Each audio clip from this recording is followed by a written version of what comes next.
We all have heard of Adam and Eve, who according to the Bible were the first couple of human beings created by God. But an ancient Jewish myth contests that Eve was the first woman. This myth states that before Eve there was another woman, Lilith. The figure of Lilith as a rebellious woman is inspired by a number of different texts and folk tales that have been employed to interpret the two different accounts of the creation in the book of Genesis as one coherent story. Different accounts of God's creation as one coherent narrative. The idea of the Adam as being comprised of the well-known first man Adam and another woman arose. The concept of Lilith being this woman and the first wife of Adam, who then disappears from creation due to her rebellious nature, was possibly informed by accounts of this figure found in Talmudic literature and Aramaic incantation texts. Lilith's story is quite well known, yet this version is not present in the Christian Bible, and it is rejected by both Catholics and Protestants. Hi, I'm John Stevenson, and we're going to be looking at Isaiah chapter 34, verse 14, and asking who or what is Lilith? What does the Bible say about Lilith? Is she really the first wife of Adam? In this video, we are going to talk about Lilith and her representation in the Bible. Lilith, rebellious demon, pagan deity, feminist icon even. But what does the Bible really say about her? What role does she play? In Jewish and Christian folklore, Lilith is depicted as the first and disobedient wife of Adam. So here's the Hebrew, and I'm giving you a transliteration under it, Lilith. The King James Version translates this the screech owl. You know, it's one of many animals. So the screech owl, the English Standard Version renders it the night bird, the New English translation, the nocturnal animals, the New International Version, night creatures, the RSV, night hag, and both the Masoretic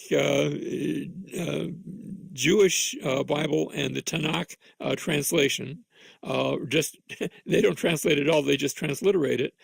They actually just render it Lilith. This concept is nowhere to be found in either the Hebrew Bible or the New Testament. This perception of Lilith, in fact, derives from rabbinic interpretations of the Genesis stories. In these passages, you find two different stories of the creation. In the first one, God creates the Adam, as in humankind, both male and female. Whereas in the second story, you have God creating Adam, the first man, and then Eve, the first woman from his rib. To many, the word of God is sacred, and therefore cannot contradict itself. This led to scholars explaining the differences between Genesis 1 and 2 as describing two separate events, rather than two accounts of the same event.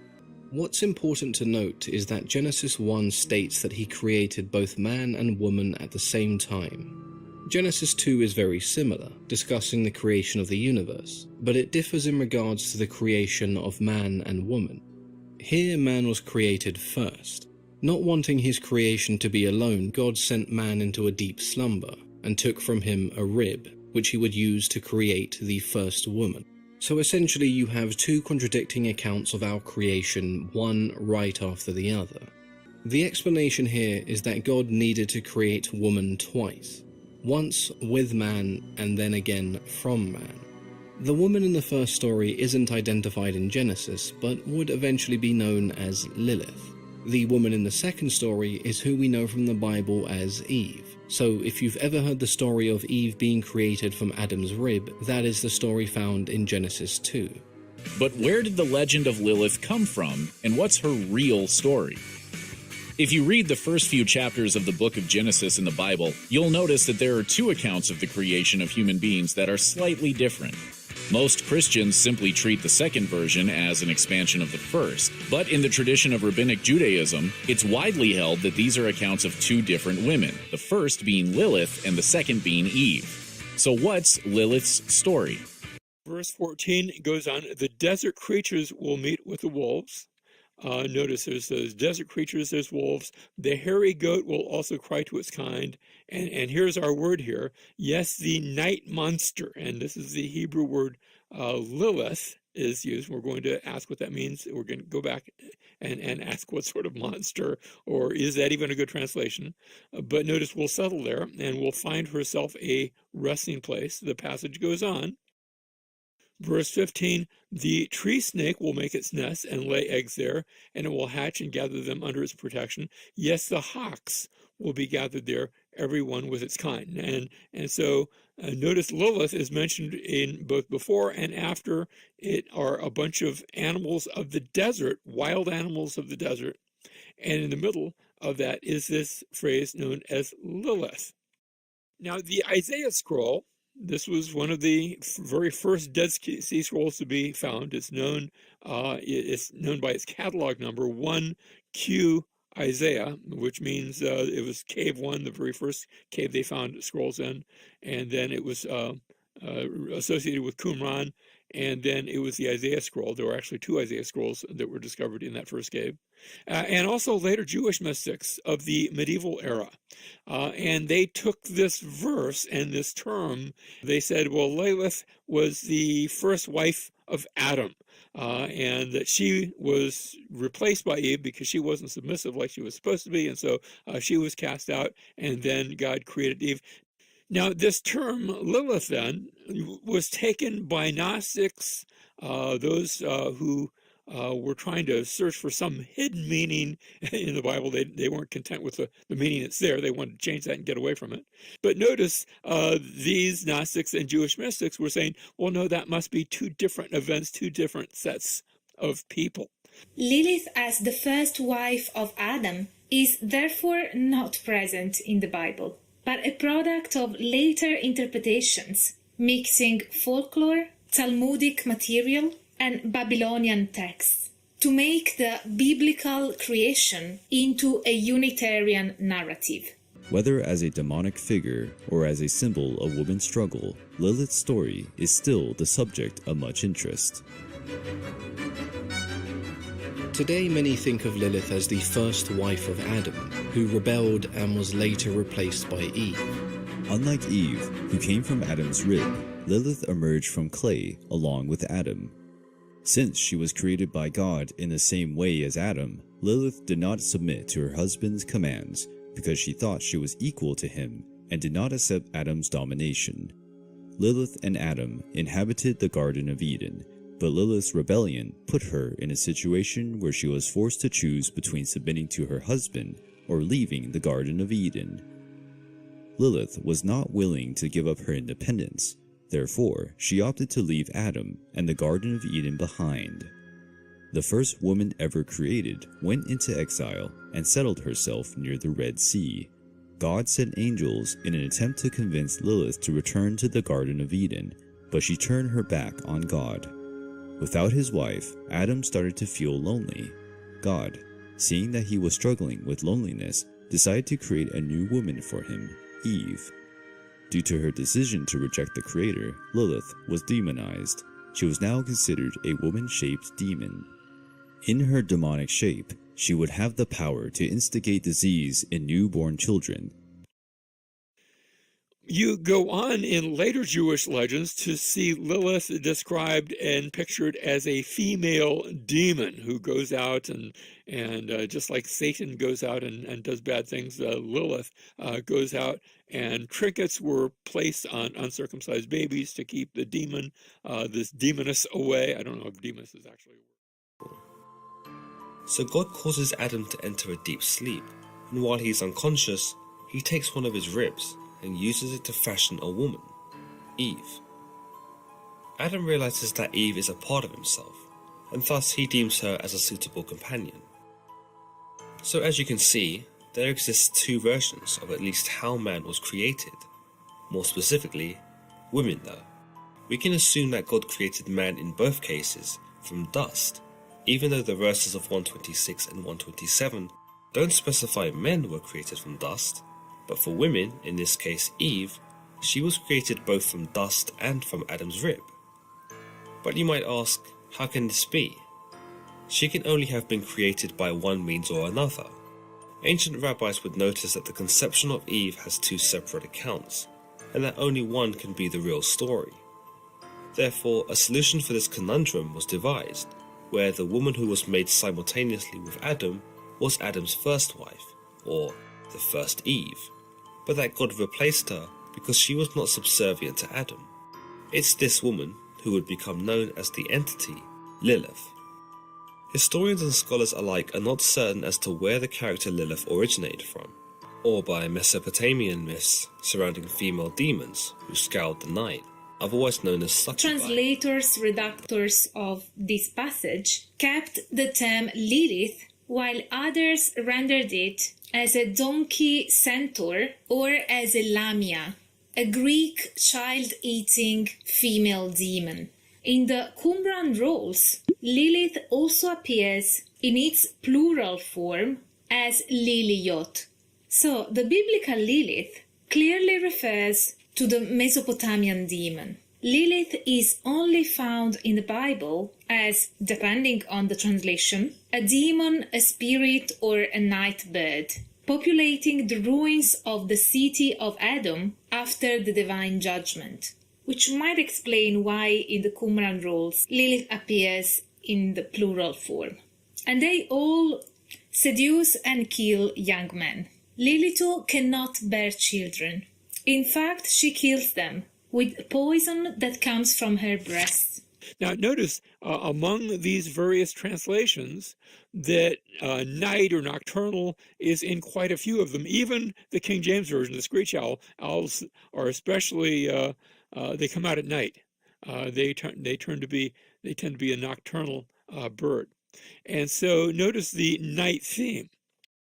The reason for the night theme, is because the Hebrew word Lila, and if you look at the Hebrew or even the English letters, remember that you don't write vowels in Hebrew, you only write consonants.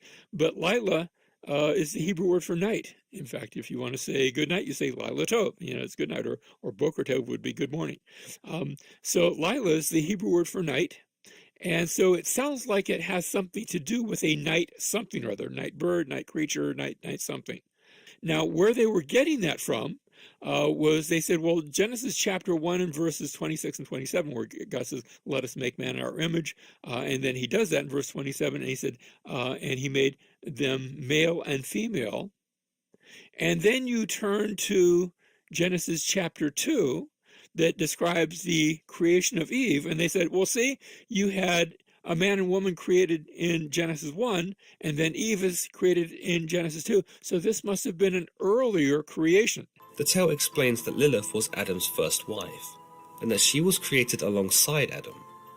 However, unlike Eve, Adam and Lilith did not coincide, and were not particularly compatible sexually. The text of Ben Sira explains that Adam always assumed the top position during sex, but that Lilith wanted this position for herself. Essentially, Lilith aspired to be dominant during sex, and it's implicated that Lilith wanted to be seen as Adam's equal, and despite their orders from God, Lilith remained defiant. At this stalemate, it's Lilith who proposes a deal with the angels, where she suddenly assumes the role as a killer of children and men. In these versions, Lilith was made to kill children when they were born, all the way up until the 8th day of their existence. It's also interpreted that Lilith became a demon after leaving the Garden of Eden, and that she established her own purpose to produce more of her demon offspring. In later legends, Lilith is said to appear as a beautiful woman, whose only intention is to seduce men so that she may spawn demon children.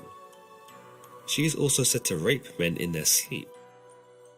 The myth of Lilith is found in Hebrew, Babylonian, Sumerian, and Assyrian mythology. The figure of Lilith in Mesopotamia was seen as an evil deity, or, when associated with the moon, she was regarded as a goddess with different phases and therefore different moods. That way, she could be seen as a fertility goddess, but also as a devilish figure. There are theories that state that Lilith's absence from the Bible was created during the councils that defined the canonical books that would constitute the Bible as we know it today.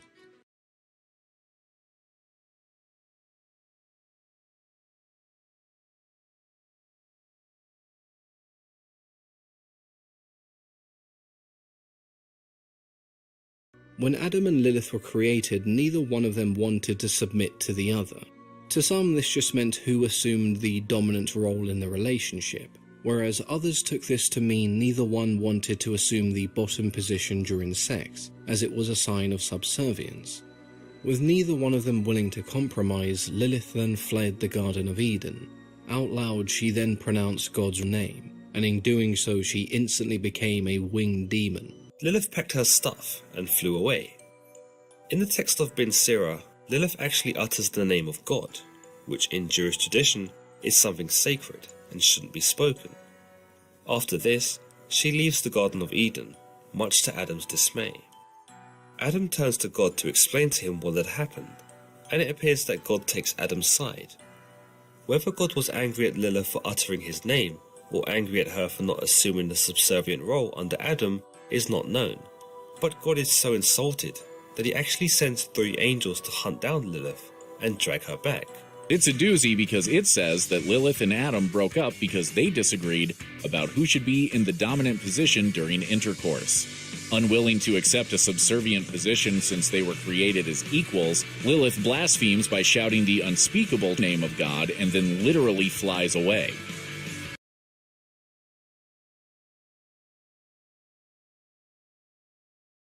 So we know that there are various names of God in the Bible. But there is one special name, the essential holy name of God's essence, which is the 4-letter tetragrammaton, spelled in the Hebrew with the Hebrew letters Yud, He, and Vav, He. And together these letters permute into 3 words, Haya, Hoveh, and Yihiyeh. Haya, he was. Hoveh, he is. Yihiyeh, he will be. In other words, this is the name that expresses God's eternal existence, which is totally beyond the realm that we are able to understand.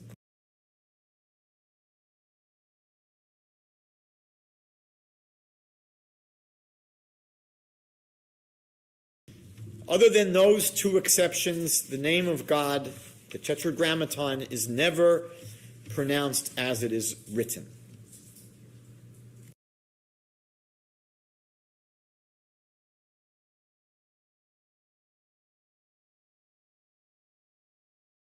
In Deuteronomy chapter 12, in 3 different places there, chapter 12, verse 5, verse 11, verse 21, the Torah says, God, your Lord, will appoint a place for you to link his name there.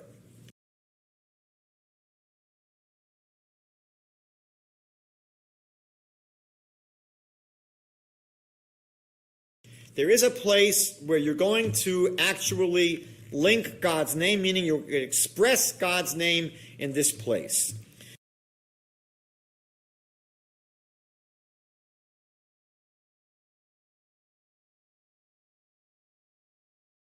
If you read Hebrew, you'll notice that the text of the Bible only has consonants. There are no vowels in the Torah itself.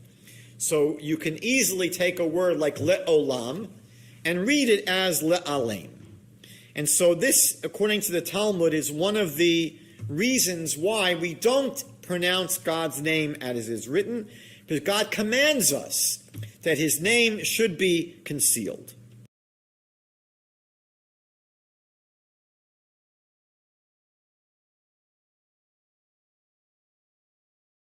The Torah tells us not to add to or subtract from his word. And what we've been doing is adding vowels to his holy name. And it's been done with a purpose because the Jews have not wanted other people to know how to pronounce his name and thereby defile it. And so they have added other vowels. So I'll share with you a little bit about the holy name of God, what was revealed to me.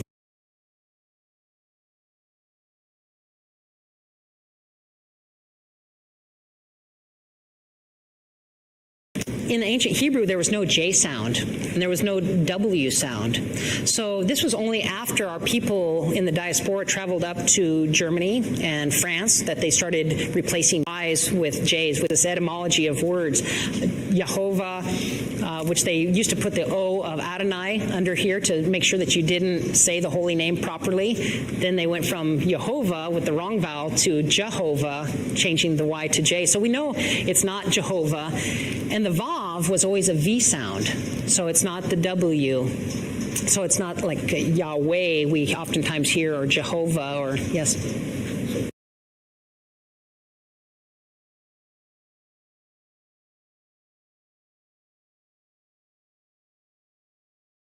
Yeshua would have known the name of the Father if anybody knew it, and he would have shared it with his disciples, his Talmidim, right? And there's actually a verse in John that says, I have shared with you the Father's name. I have made known to them, he's praying to the Father, thy name, and I will make it known. That the love, now here's the key indicator. So one, he's telling the Father, I've made your name known to my disciples, and John is one of his disciples. And Yeshua says, the reason I've made your name known is so that the love which you have loved me with can be in them. So his name, his holy name, has a direct correlation with love, ahava. He's revealing what Yeshua has taught him about the holy name of God and how it reveals the Father's love in that name.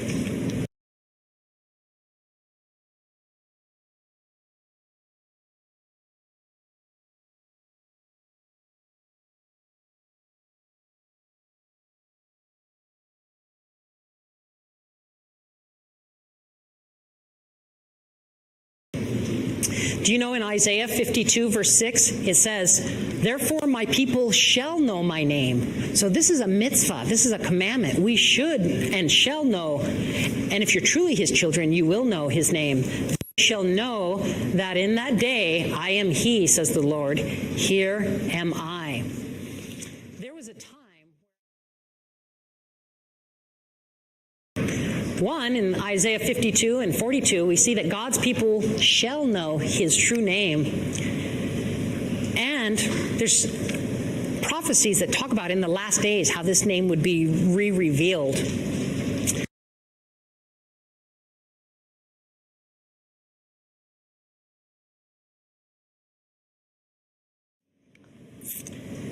For Israel, in the Torah, God clearly told his children what to call him. Moses heard it from Yahweh himself, what to call him, and Moses conveyed it to the people.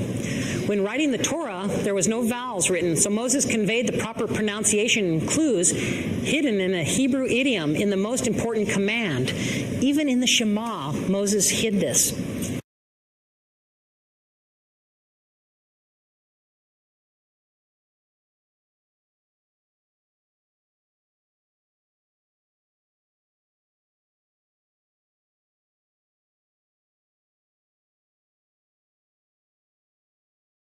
Yeshua has made known the Father's name to those who love him, John 17, and that it has something to do with the Father's love in us.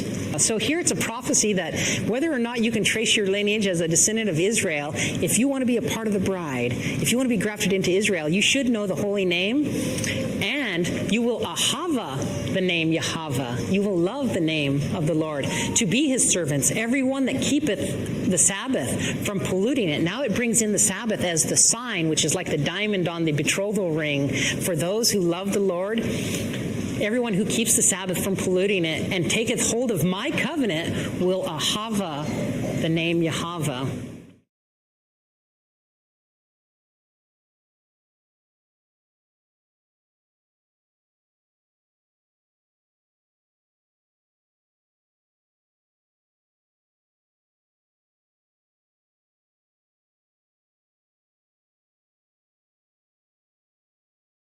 The most common description of Lilith, however, is as a demon of the night, seductive and sexual in nature, but also deadly.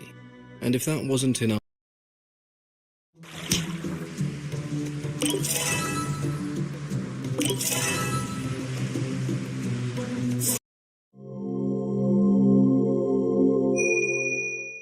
so this must go like there.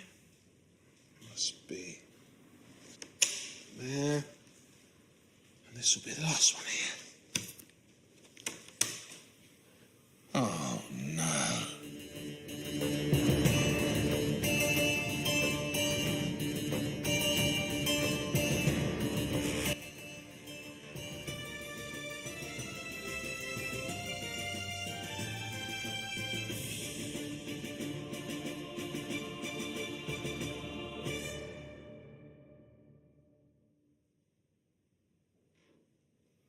Who do you think that is? I'll give you a clue. It's a famous English king. So who is it? Come on, no Googling. Who is this stern and bony monarch? Now, you smart people out there, the ones who come here to the National Portrait Gallery, you got it straight away, I know. The giveaway, of course, is the nose. The way it's flattened. There's something walrusy about it. But some of you didn't get it, right? And the reason you didn't recognize immediately that this is Henry VIII is because this isn't the Henry we've all got up here in our imaginations. The Henry who had 6 wives, who took on the Pope, who destroyed the monasteries. That Henry didn't look like this. He looked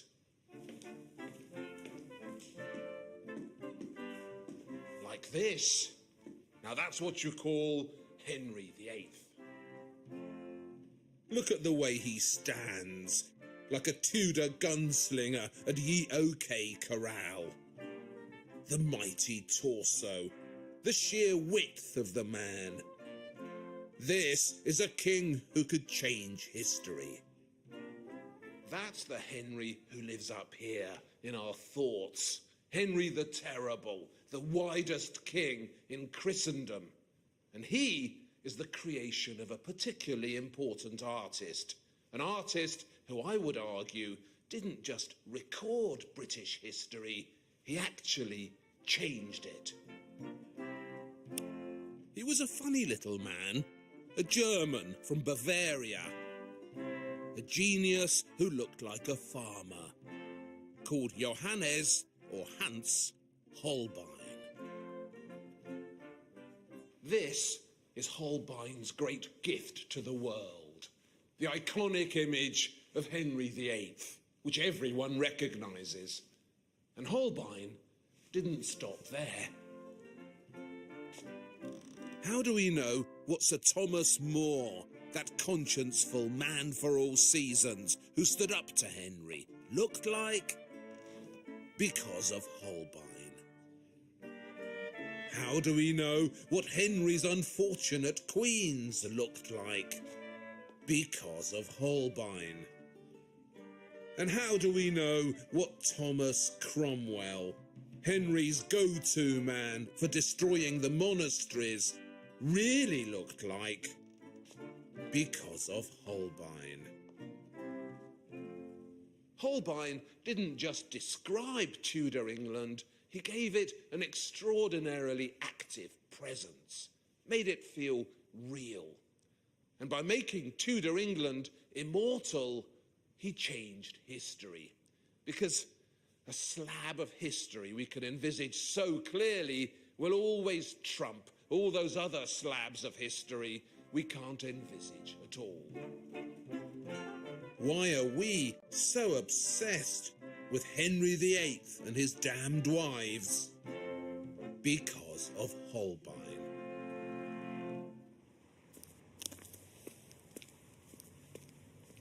Holbein was from here, Augsburg in Bavaria, where he was born in 1497.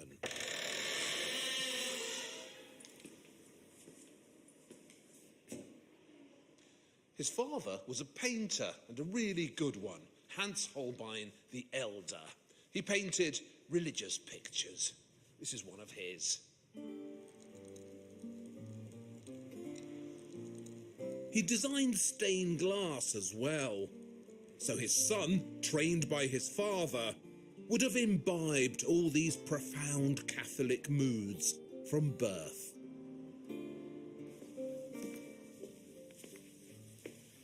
Here at the museum in Augsburg, they've got one of Holbein the Elder's finest pictures. This is the Basilica of St. Paul, as it's called, an altarpiece which tells St. Paul's story. Over here, he's having his head cut off on the orders of the Emperor Nero. Apparently, the head bounced 3 times when it hit the ground, causing 3 miraculous fountains to spurt from the earth.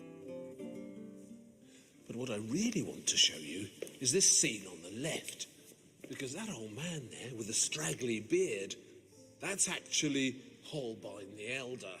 And below him are his 2 sons, Ambrosius, the older one with the curly hair, and next to him, little Hans Holbein, future painter of Henry VIII.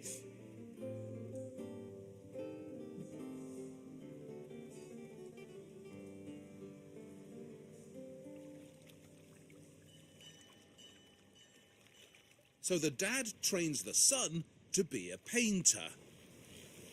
And when the son is 17, he comes here to Basel in modern Switzerland.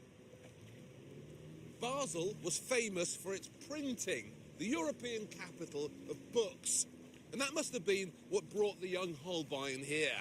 He was looking for work as a book illustrator.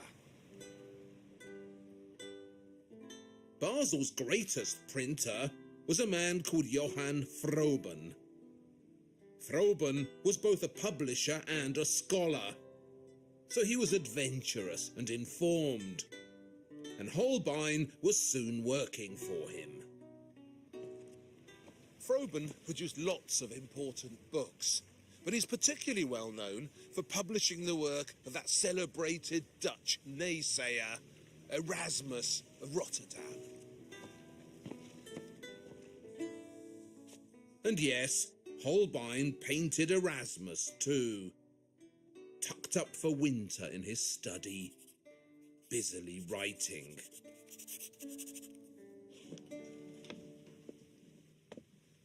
Erasmus actually came to Basel specifically to work with Froben, and it was Froben who published the best edition of Erasmus's most celebrated work, a hilarious send-up of the modern world called In Praise of Folly.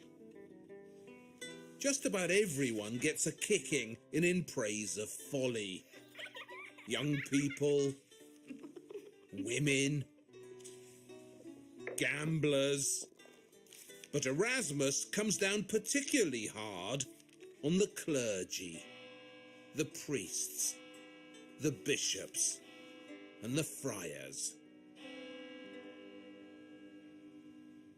Holbein was just 17 when he got hold of a copy of In Praise of Folly, and in the margins, he drew all these funny little drawings. It's like something a naughty schoolboy might do. Draw all over a famous book. This chap here is walking along the road when he sees a beautiful woman. And he's so busy staring at her, he steps into a basket of eggs. And this is a monk who's taken the vow of poverty. So he can only touch money with this weird money-touching implement. However, with his other hand, he can touch whatever he wants, as you can see. It's impressively rude. How can a 17-year-old boy know this much already about sex, greed, human stupidity? The Holbein who emerges here is an instinctive subversive, a mickey-taker who sides with Erasmus to poke fun at the world around him. So a good question is, where did it all go? Did Holbein suppress all this precocious knowledge of the dark workings of men? Or did it sometimes poke out and reveal itself? When you're as talented as this, when you've got this much speed and inventiveness in your fingers, people quickly notice. So Holbein was soon busy. The thing he was really good at was religious painting. This is the dead Christ that the young Holbein painted for the base of a Basel altarpiece. It's a coruscating piece of religious realism. But he could do Catholic fluffiness as well. Like this gorgeous Madonna and Child standing in a niche in Darmstadt. Look at the brilliant foreshortening of Jesus' hand. Leonardo himself would have been proud of that. So it was all going spiffingly. His religious art was in demand. The book trade was keeping him busy when along came Martin Luther and his Protestant Reformation. And suddenly, everything changed. In a Lutheran world, there was no longer much demand for Catholic Madonnas standing ornately in golden niches. The printing industry, too, began to flounder. Who should it publish? The Protestants or the Catholics?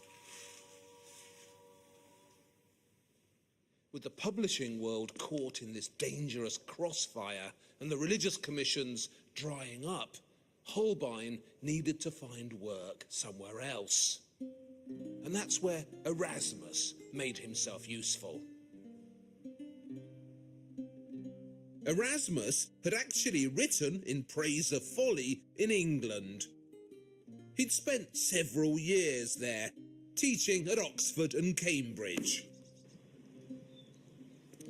And in 1526, Holbein, armed with a letter of introduction from Erasmus, set off looking for work to England. When he gets here to England, he's in his late 20s, so he's still a young artist, but already very experienced. The unexpected thing, though, about Holbein's arrival in Henry VIII's England is that the one thing he didn't have much experience of was painting portraits. In Basel, Holbein had been known chiefly as a religious artist. He'd painted one or two portraits, yes, and they were really good, but they were exceptions in his output. England, though, had never had much of an appetite for Madonnas and Christs. That kind of thing was best left to the Italians. In England, the art form that was most esteemed and which seemed most in tune with the national psyche was portraiture. The staircases of England were lined with ancestors showing off their bloodlines. To succeed in England, Holbein needed to change tack.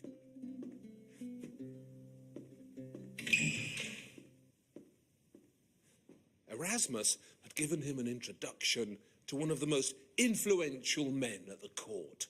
Writer, statesman, theologian, and, as it later transpired, Catholic martyr, Sir Thomas More. Holbein seems to have spent most of his first year in England living in More's house in Chelsea. He was working on this, a hugely ambitious group portrait of More and his very large family. Unfortunately, this is a copy, and not a very good one. The original was destroyed by a fire in the 18th century. All that's left of the real Holbein is a stack of these astonishingly vivid drawings.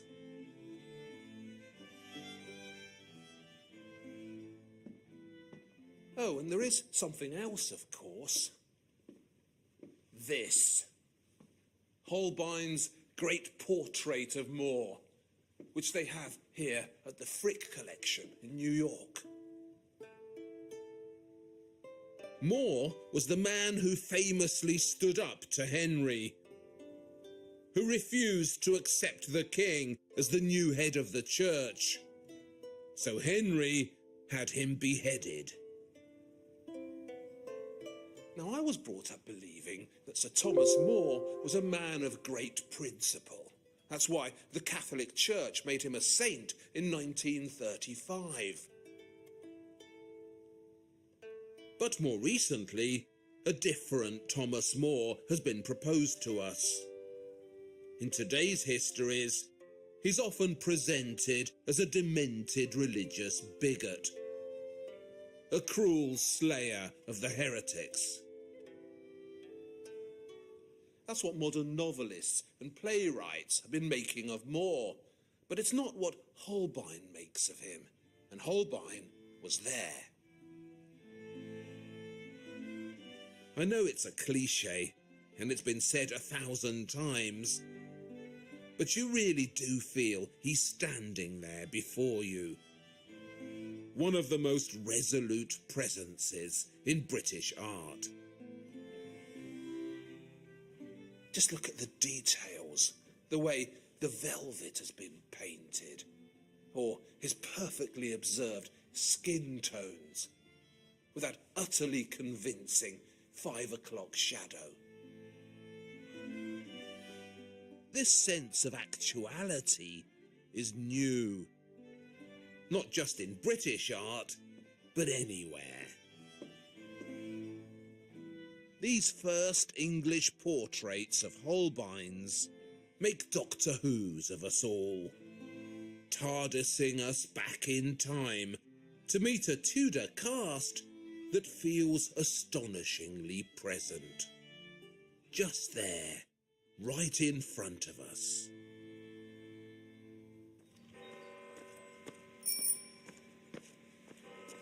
Holbein's first visit to England lasted just 2 years, before the fates conspired to bring him home to Basel.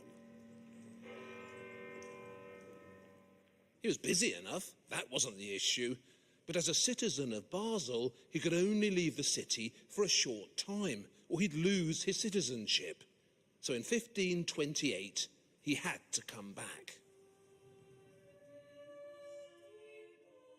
It was probably now that he painted his wife and children.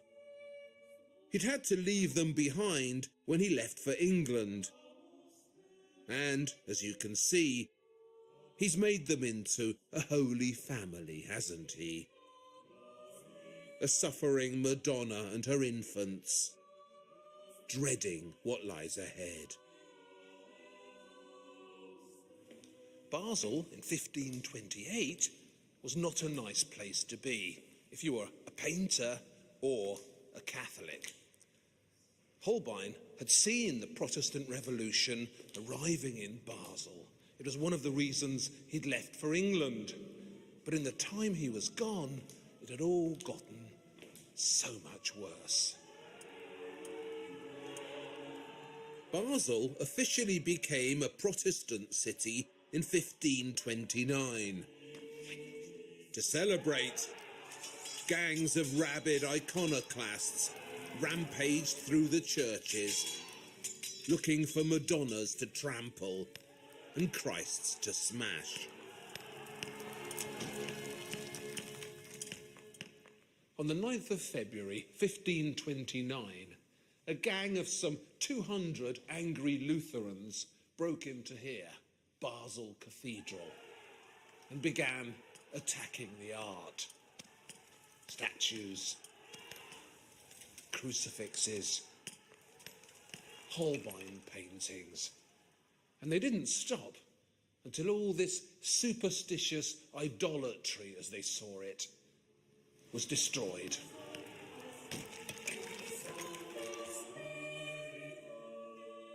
There's no official record of Holbein's own religious views. Not surprisingly, he kept them to himself. But he was born a Catholic in very Catholic Bavaria.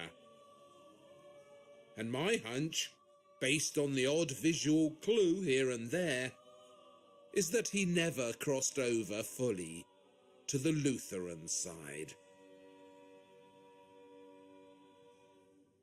What's definite is that work was now hard to come by.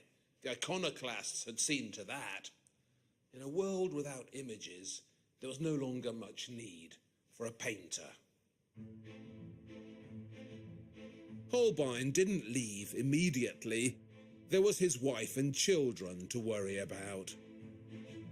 But in 1532, having put his affairs in order, he left Basel again and set off once more for England. And this time he'd be working not just in royal circles, but for the king himself. And what a king he was. Holbein came to England because he was following the money, as artists do, getting away from Basel, getting away from the iconoclasts. He came here looking for prosperity and peace. Instead, he found Henry VIII. And for him to be here while Henry beheaded his wives, took on the Pope, brutally enforced his new religion, is so damn fortunate, it almost feels preordained.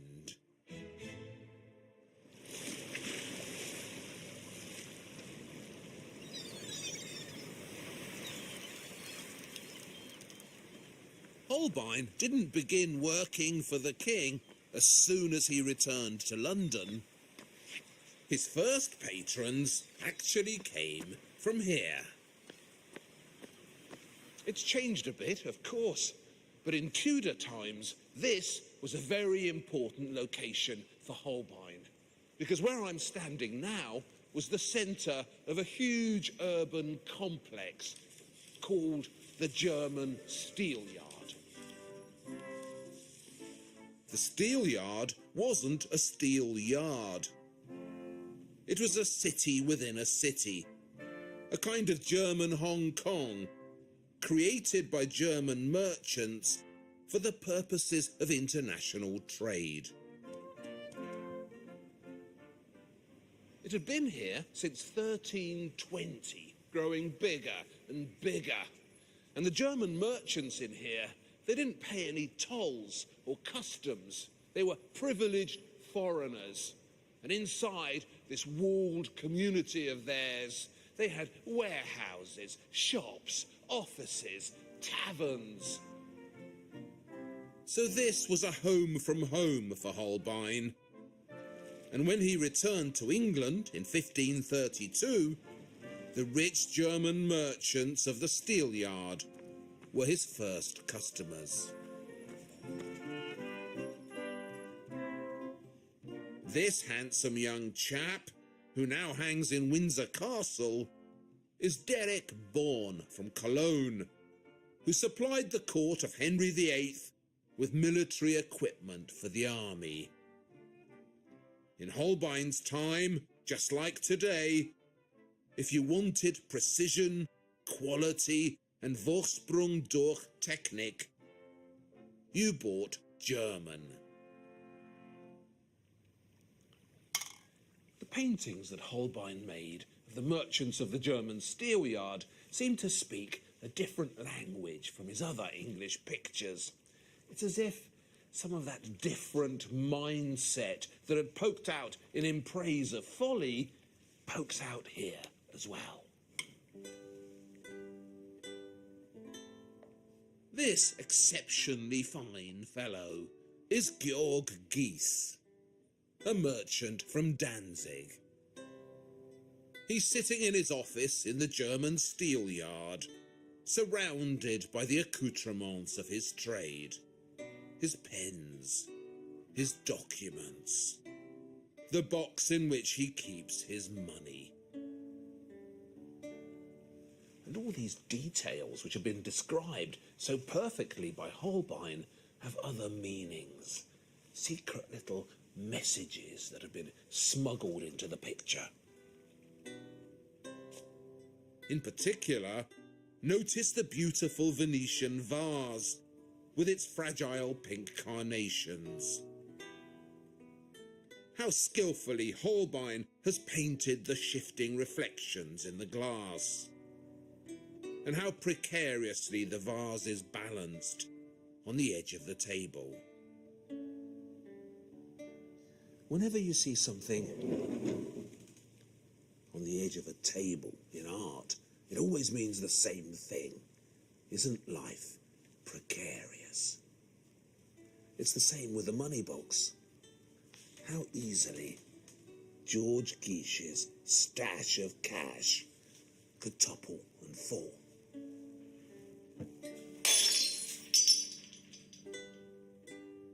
The precarious vase, the lovely reflections, are all brilliant Holbeinian reminders of the shortness of life. Just like the reflections in the glass, all this can disappear in an instant.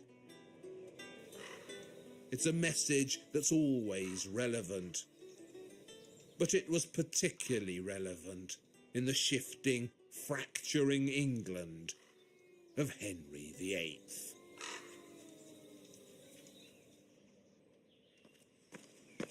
Holbein obviously didn't know what he was letting himself in for in Henry VIII's England. Had he known, he would surely have turned tail and returned home. You know, between the age of 5 and 11, I used to walk down this road pretty much every day of my life. We lived up there in Caversham, in Reading, and this was my way to school every day for 6 years. And not once in that time did I ever consider the significance of this road.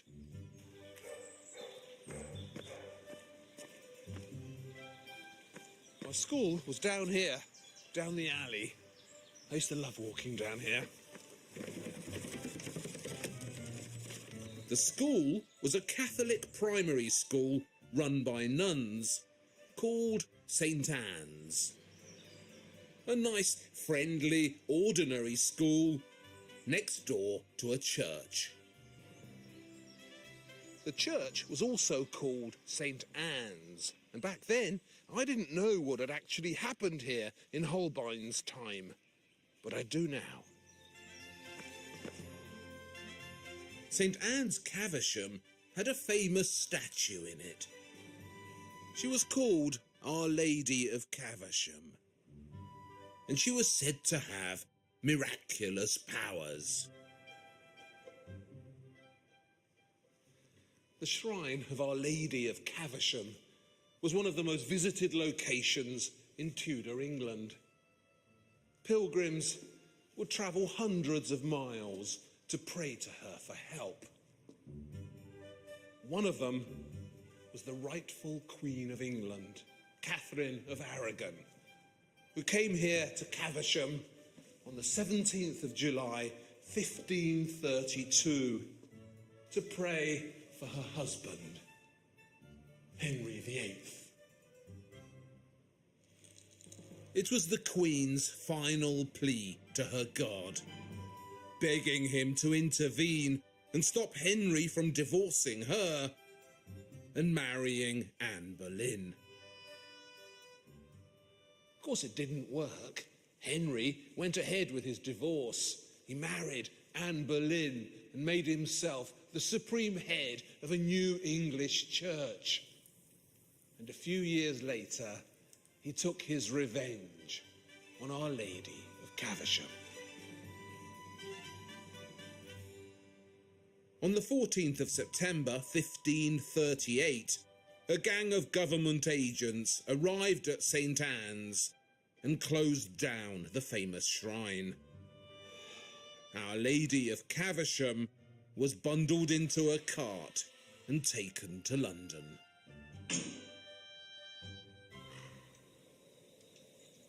The gold and the silver in which the statue was covered was stripped off and sent to the king. And the actual wooden statue, well, that was burned. The man who organised all this destruction and who jotted off a quick note to his agents to congratulate them on a job well done was, of course, Cromwell. Thomas Cromwell. I bet you were wondering when we'd get to him. Now, when I was at school, Cromwell was recognised by everyone as a terrible man. Henry VIII's enforcer, the destroyer of the monasteries. In recent years, though, there's been this big reassessment. And the modern image of him, the one you find today in plays and books, is of a decent and brilliant man who's trapped in a difficult situation. Cromwell, we're now told, was an early civil servant who channeled power away from the monarchy and who invented the modern bureaucratic state. These days, we're encouraged to see Thomas Cromwell as a good guy. But in this film, I'm not going to do that, for two important reasons. This is one of them. What Cromwell did to Our Lady of Caversham, the ruination he visited upon England's artistic past, is unforgivable. And the second reason for not whitewashing Thomas Cromwell is this: Holbein's portrait of him. Just look at him. What a hard and charmless presence. Those piggy eyes, that blank expression. Cromwell is surely the least attractive sitter in the whole of Holbein's art. This was painted at the outset of Cromwell's campaign against the monasteries in 1533. It shows him in his office with his quills and his documents, inventing the modern bureaucratic state. According to various conspiratorial whispers doing the rounds, Cromwell actually used Holbein to spy on the German community in the Steelyard. That's how Holbein ended up working for the English court. It's certainly true that Cromwell had spies everywhere. But is Holbein really thanking him for his assistance in this grim portrayal? Was he really the good guy? And was Thomas More over here really the bad guy? Fortunately, because of Holbein, who was actually there, who knew them both, who happened to be the greatest portraitist of his times, here at the Frick Collection in New York, we're in a perfect position to decide. So, who is the goodie here and who's the baddie? Where Holbein stands on the matter is surely pretty obvious.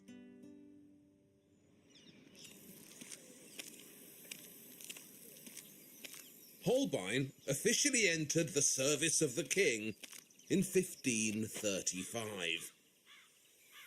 He was paid £30 per year, which, even in those days, wasn't very much.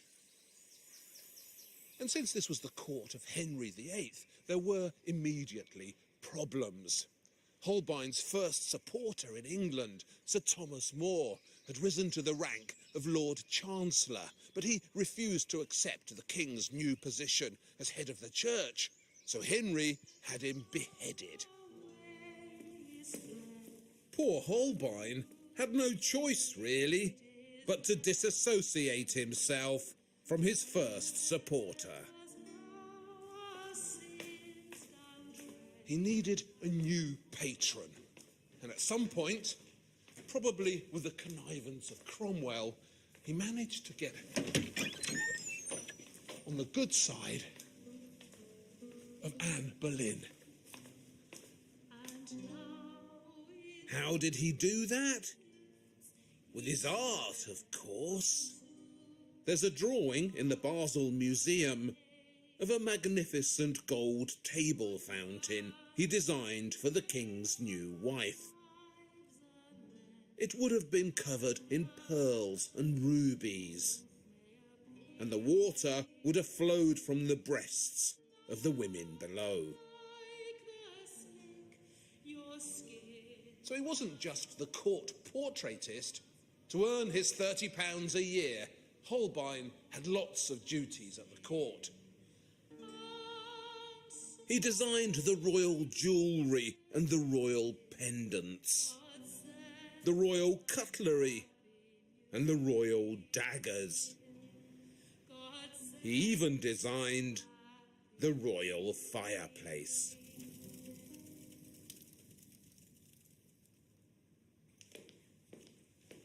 But his chief duty, the one we all know him for today, was to invent a look for Henry VIII that was instantly recognisable. Henry needed portraits of himself to hand out to passing dignitaries, people he was trying to impress. So this wasn't portraiture as a record of how he actually looked. This was portraiture as a weapon of propaganda. Holbein painted Henry on various occasions. Henry VIII, the extra-wide monarch, ruler of all he surveys. They're splendid, of course, jewel-like and perfect. But they're not exactly revealing, are they? This is the most celebrated of them. Henry in the classic Henry pose. And this is actually a cartoon or preparatory drawing for a life-size mural that Holbein painted in Whitehall Palace. There's a copy of it in Hampton Court. Henry and his parents welcoming visitors to his privy chamber. Imagine walking into a room and being confronted by this lot, life-sized. The actual painting, the Holbein mural, was destroyed by a fire in the 17th century. There's just this drawing left. But one thing you do get from this is a sense of scale. Look how big the king is. Holbein was no longer in the business of telling the truth. Instead, he's invented a Henry VIII, so imposing and wide that no one dared argue with him. It was a task accomplished in the Mao Zedong manner, with constant repetition and huge exaggerations of scale.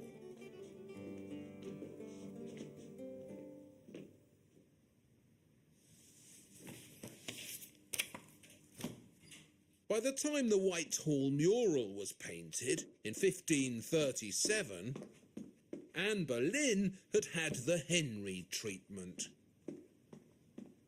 Accused on trumped-up charges of incest, adultery and witchcraft, she was beheaded on the 19th of May, 1536, while Cromwell watched from the wings. The next day, Henry was betrothed to one of her maids-in-waiting, the pale and placid Jane Seymour. Jane Seymour would actually be standing about here in the Whitehall mural, in the bit that's missing. But don't worry, we know exactly what she looked like because Holbein has also left us a portrait of her. It's a lovely thing and hangs now in Vienna in the Kunsthistorische Museum. But here too there's a distance, a lack of touchable humanity. A beautiful queen in beautiful clothes. She's like one of those precious pendants that Holbein designed for the court. A human jewel.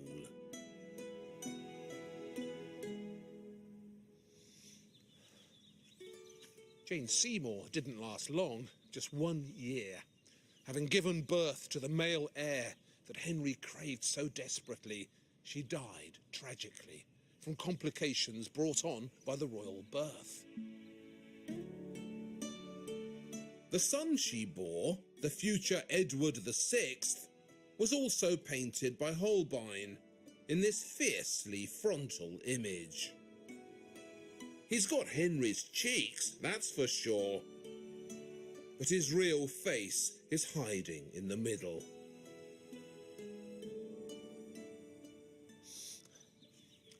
With the death of Jane Seymour, that was 3 wives down and 3 to go for Henry. But having run out of maids-in-waiting at court, he widened the search for wife number 4 by assembling a new list of the best European princesses. Poor Holbein found himself involved intimately in this hunt when he was sent across the Channel to paint portraits of Henry's prospective brides, so the king could choose the prettiest. Welcome to the Hans Holbein dating agency. The first princess, Christina of Denmark, was just 16 when Henry approached her. Christina was famously beautiful. Just how beautiful you can see immediately from Holbein's superb, full-length portrait of her. Although she was so young, Christina was already a widow, having been married briefly to the Duke of Mantua. That's why she's wearing black in Holbein's towering likeness. Apparently, Holbein had just one sitting with Christina in Brussels, which lasted 3 hours. But the drawing he produced in those 3 hours, with those lightning-fast fingers of his, was all he needed to paint this. It's his finest and most ambitious female portrait. Not surprisingly, Henry wanted immediately to marry Christina of Denmark. Who wouldn't? But Christina was lucky. She turned him down. So Holbein was sent back across the Channel to search further for prospective brides.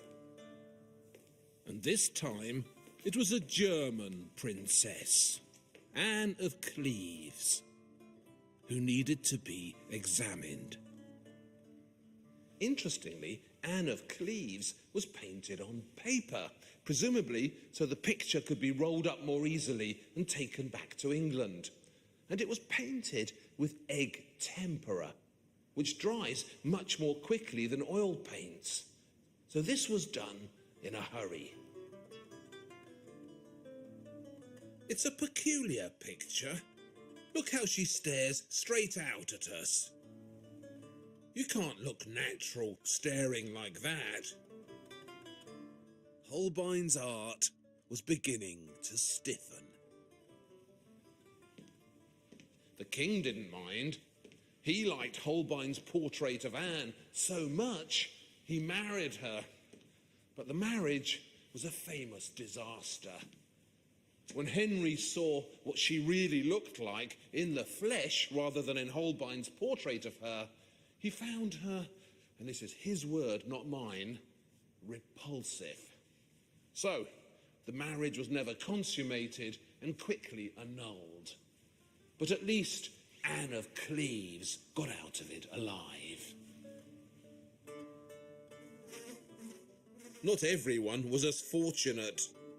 Cromwell, who'd sent Holbein to Europe to paint Anne, was blamed for the mistake.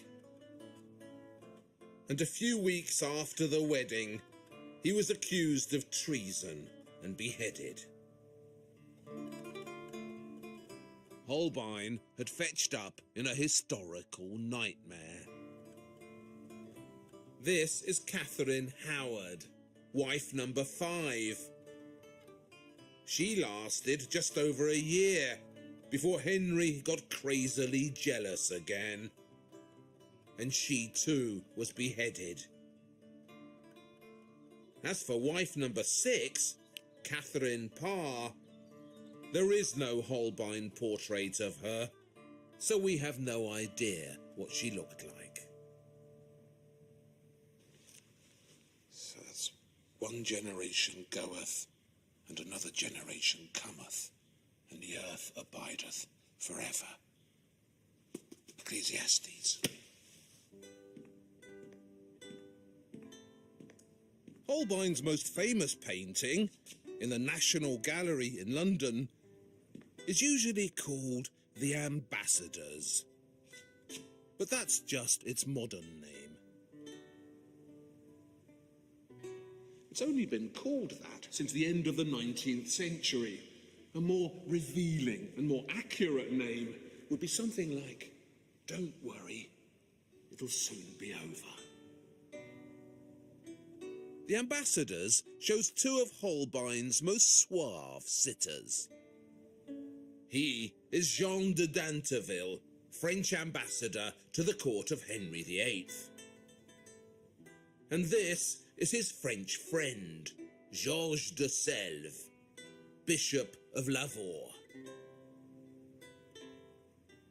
So these 2 commissioned the picture, and now they're standing there, leaning casually on this shelf here, packed with all these symbols. Interestingly, very relevantly, we know exactly how old they are because Holbein's put it in the picture. Over here, on de Danteville's dagger, it says et sue 29. He is 29 in Latin. And up here, on this book, on which de Selve's leaning, etati sue 25. He is 25. So, an ambassador who's 29 and a bishop who's 25. Now that's young, isn't it? So it goes there. Lots of complex meanings have been proposed for the ambassadors. Trying to understand the picture has become a mini industry. Most of the mystery has centred on this thing here, the famous Holbein Skull, which is distorted so heavily you can only see it from the side, from over here, and from pretty high up.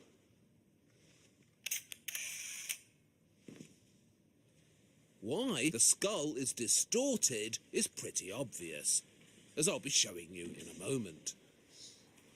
Why it's in the picture, what it's doing here, is more than obvious. It's completely unmissable. Here, I'll show you. Oh, and you also need to notice that crucifix hidden behind the curtain at the top, because that is the most important symbol in the picture.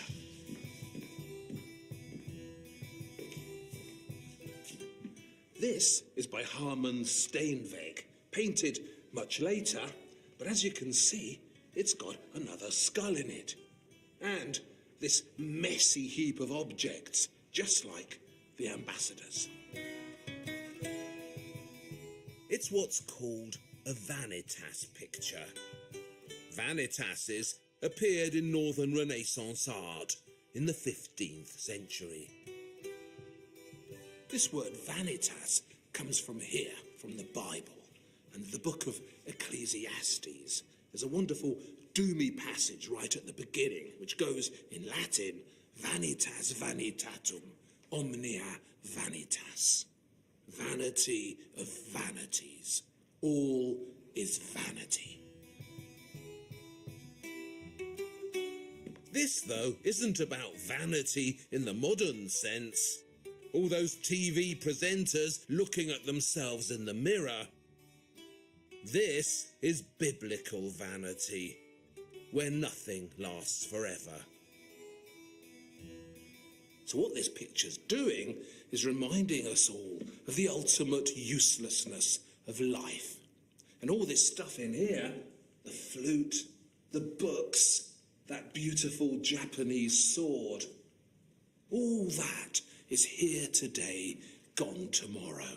Because what awaits us all, where we're all heading, is here. You can see the same meaning in another famous picture at the National Gallery by Frans Hals. In the Frans Hals, the young man is looking at a skull because that's his future. However young you are, this is where it'll end.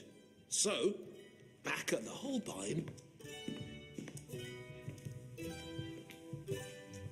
all this stuff here, the things on the shelves, are like the objects piled up in the Steenweg.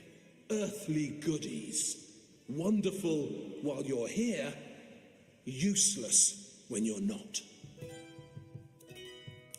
The top shelf is packed with scientific instruments for working out the time. Sundials, clocks, celestial globes. The sun riseth, says Ecclesiastes doomily, and the sun goeth down, and hasteth to the place where he ariseth.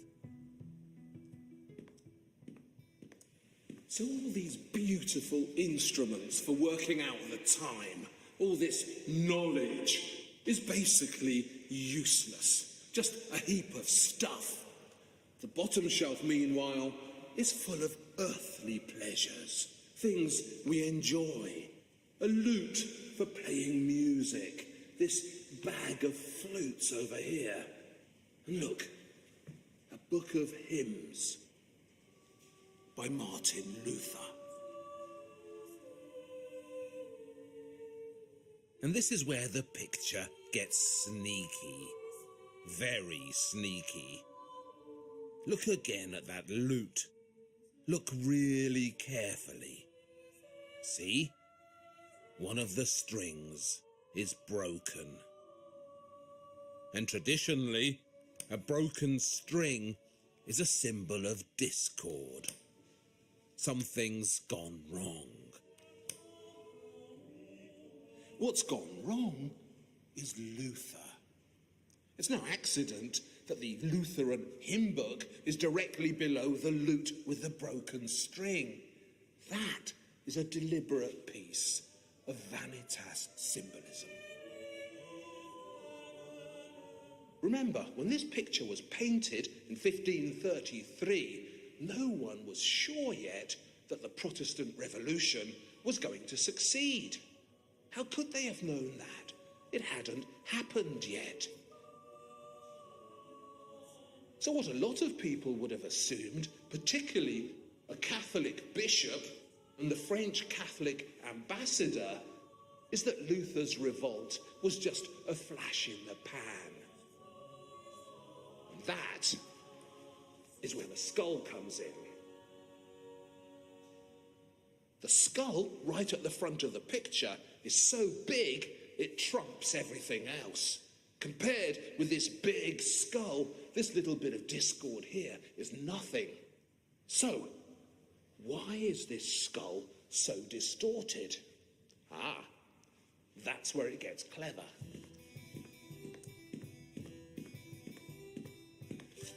This is Boy Bitten by a Lizard by Caravaggio.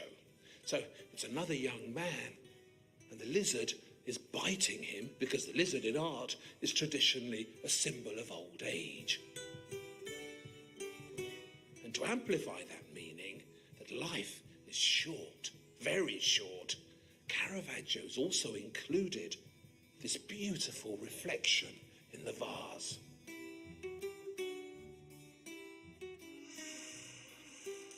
The reflection, like youth itself, will only last a moment. It's another Vanitas symbol. So in the Holbein, the skull is like the reflection. It can only be seen for a moment, and only if you're over here. I reckon this must have been hanging in a room that you entered from the side, from over here. And when you looked over, you saw the skull. And that was a shock. But then, when you saw the picture from the front, the skull wasn't there anymore. It was gone. Because the skull, death itself, is just another vanity. Like the Lutheran hymn book, like the broken string, like the lifetimes of the bishop and the ambassador. Death means nothing in the end. It's just another illusion. All that really matters, and I told you the crucifix was important, is the eternal truth hidden behind the curtain. In this great and sneaky masterpiece, Holbein is reminding us that the world of Henry VIII, all that discord, all that death, is just like everything else. Here today, gone tomorrow.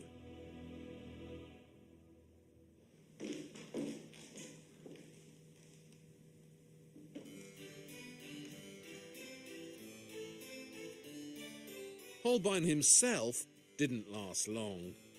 He died in 1543 from what they called the sweating sickness, the plague.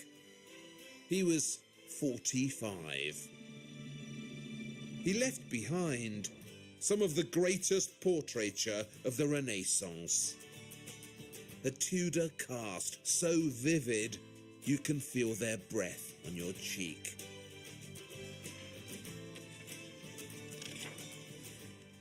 If Holbein hadn't fetched up in England when he did, I'm absolutely certain that we wouldn't be as obsessed with the Tudors as we are. By making the age of Henry VIII so damn tangible, Holbein forced it into our thoughts forever. But you know, when I flick through this, that marvellous folly book he drew when he was a boy, I can't help wondering how much more there could have been. When you remember the coruscating realism of his religious art, or the pathos and sadness he found in the face of his own wife, when you consider the devious complexity of the ambassadors, that's a lot of might have beens. It wasn't just Anne Boleyn, or Anne of Cleves, or Sir Thomas More, whose misfortune it was to encounter Henry the Terrible. That was Holbein's misfortune too.